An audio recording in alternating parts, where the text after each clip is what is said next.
गुरु ब्रह्म महिमा अलेख शरणम। श्रीमद् भागवत महापुराण में 24 गुरु की कथा, पहला भाग।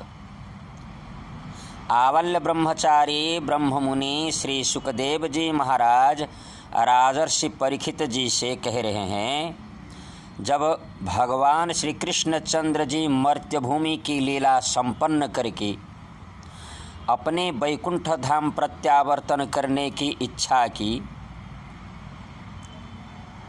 तब अपने वंशज सभी जदुवंशियों को पहले भेजने के उद्देश्य से अपनी माया का विस्तार किया। विश्वामित्रोषितः कणो दुर्वासा भृगुरंगिराः कश्यपो वामदेवोत्रीर्वसिष्ठो नारदादयः। विश्वामित्र, असित, कण्व, दुर्वासा, भृगु, अंगिरा, कश्यप, वामदेव, अत्रि, वशिष्ठ और नारद आदि बड़े बड़े ऋषि मुनि द्वारका के पास ही पिंडारेक क्षेत्र में उन दिनों निवास कर रहे थे। जदुवंश के कुछ उदंड बालक सांब को बनावटी गर्भवती नारी के वेश में सजाकर खेलते हुए ले गए और मजाक से पूछने लगे, हे त्रिकालदर्शी सर्वज्ञ ब्रह्मर्षिगण, आप लोग बताइए कि हमारे घर की यह नारी कन्या जन्म देगी या पुत्र। इस प्रकार अवमानना से क्रोधित होकर ब्रह्मर्षियों ने कहा, अरे मूर्खों, अब यह ऐसा मूसल पैदा करेगी जो तुम्हारे कुल का नाश करने वाला होगा। इस अभिशाप से द्वारका का विनाश समय आ पहुँचा। समय के अनुसार काल पुरुष द्वारका नगरी में पहुंचकर बाढ़, भूमिकंप, महामारी आदि अनेक प्रकार के तरीके से द्वारका नगरी का विनाश करने लगा। भगवान श्री कृष्णचंद्र जी ने ये सब अपशकुन देख के गुरुजनों से कहा कि आप लोग जानते ही हैं कि ब्रह्मर्षियों के अभिशाप से इस महाविपत्ति से हम सब की रक्षा हो नहीं पाएगी। प्रभास क्षेत्र की महिमा बहुत प्रसिद्ध है। हम लोग प्रभास क्षेत्र में चलकर स्नान करेंगे, तरह तरह के पकवान भोजन बनाकर साधु संत ब्राह्मणों को भी भोजन करावेंगे और सोने चांदी आदि बड़ी बड़ी दान दक्षिणा देंगे, तब उन संकटों से उद्धार हो जाएंगे। यह सुनकर अपने अपने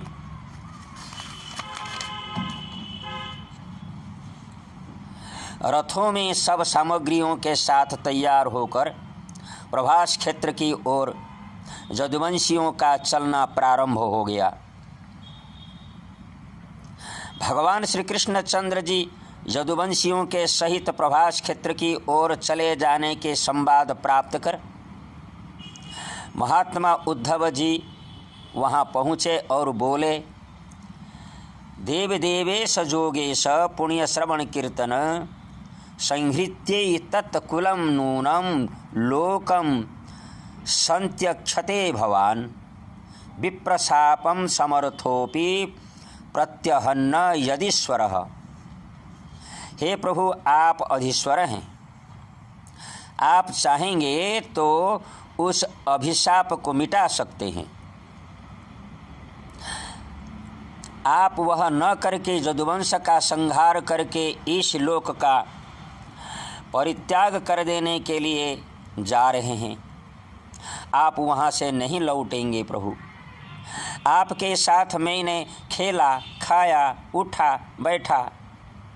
आप मेरे प्रियतम हैं, आप मेरे आत्मा हैं, आपका मैं प्रेमी भक्त हूँ।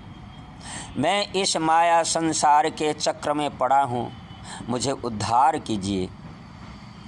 आप मुझे छोड़िए नहीं, बल्कि आप अपने साथ मुझे ले चलिए।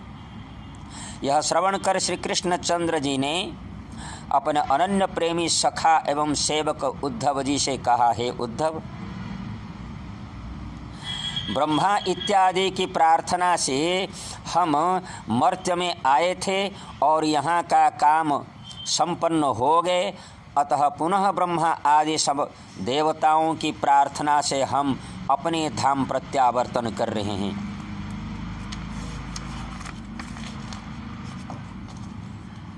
अब यह यदुवंश युद्ध से नष्ट हो जाएगा। 7 दिनों के बाद इस द्वारका को समुद्र डुबा देगा। हे उद्धव, जब मर्त्य छोड़ देंगे उसी क्षण सारे मंगल नष्ट हो जाएंगे और खूब कम दिनों में कलियुग का बोलबाला हो जाएगा। अतः तुम अपने आत्मीय स्वजन को छोड़कर अनन्य प्रेम से परम ब्रह्म की साधना करो। यह श्रवण कर उद्धव जी ने कहा, माया के दावानल से जलकर मैं आपके शरण में आया हूँ प्रभु। हे सर्वशक्तिमान अविनाशी, आप मुझे उपदेश दीजिए ताकि मैं उस भवसंसार से उद्धार हो जाऊं। प्रायेण मनुजा लोके लोकतत्व विचक्षणाः सामुद्धरन्ति यात्मानमात्मनैवाशुभासयात्।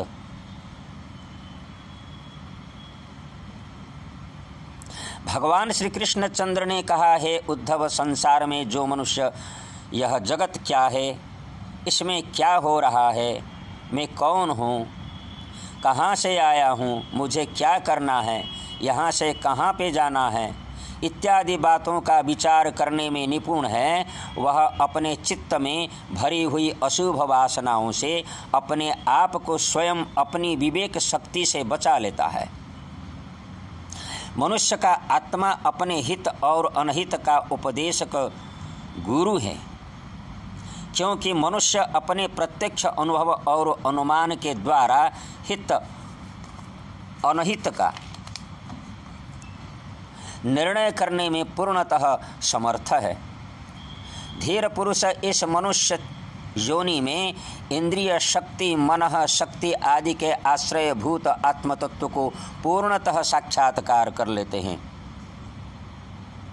समस्त प्राणियों की अपेक्षा मुझे सबसे अधिक प्रिय मनुष्य का शरीर है।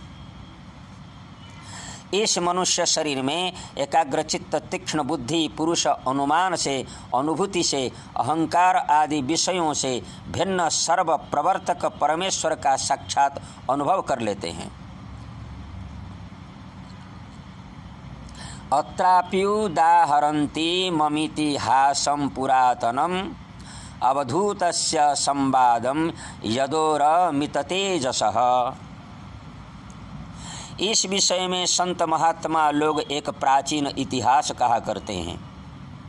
वह इतिहास परम तेजस्वी अवधूत, दत्तात्रेय और राजा जदु के संवाद के रूप में है। एक बार धर्म के धर्मज्ञ और मर्मज्ञ जदु राजा ने देखा कि एक त्रिकालदर्शी तरुण अवधूत ब्रह्मर्षि शोक रहित होकर निर्भय से विचरण कर रहे हैं। उन ब्रह्मर्षि को यदुराजा ने पूछा, आप कर्म तो करते नहीं, आपको इतनी निपुण बुद्धि कहाँ से प्राप्त हुई? आप परम विद्वान होने पर भी बालक के समान संसार में विचरण करते हैं। जनेषु दैहमानेषु कामलोभ दवाग्निना न तप्यसे ग्निना मुक्तो गंगाम्भः स्थ इव द्वीपः। संसार के लोग काम लोभ की अग्नि से जल रहे हैं, परंतु आप उससे मुक्त हैं। जैसे हाथी वन में लगी हुई अग्नि से बचकर जंगल में खड़े हो, आप सदा सर्वदा केवल अपने स्वरूप में ही स्थित रहते हैं। अतः मैं आपसे पूछना चाहता हूँ कि आपको अपने आत्मा में ही ऐसे अनिर्वचनीय आनंद का अनुभव कैसे होता है? आप कृपा पूर्वक अवश्य बतलाइए। संति में गुरुवो राजन बहवो बुद्ध्युपाश्रितः यतो बुद्धि मुपादाय मुक्तटामीहता शृणु।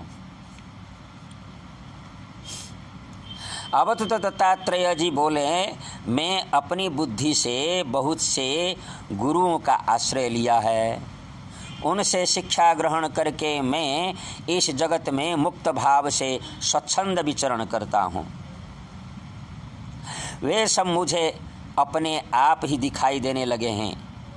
मुझे कहीं खोजने या परखने की आवश्यकता नहीं पड़ी है, बल्कि कोई भी मनुष्य अपनी अनुमान बुद्धि से उन सबको गुरु करके मानवता ज्ञान, ब्रह्म ज्ञान की साधना, प्रभु भक्ति का ज्ञान प्राप्त करके इस संसार के दलदल से मुक्त हो जाएगा। अतः तुम उन गुरुओं के नाम सुनो और उन सब से ग्रहण की हुई शिक्षा भी सुनो। इसके परवर्ती विषयों में श्रवण करेंगे। गुरु ब्रह्म महिमा अलख शरणम, परम ब्रह्म महिमा अलख शरणम, सच्चिदानंद ब्रह्म महिमा अलख शरणम।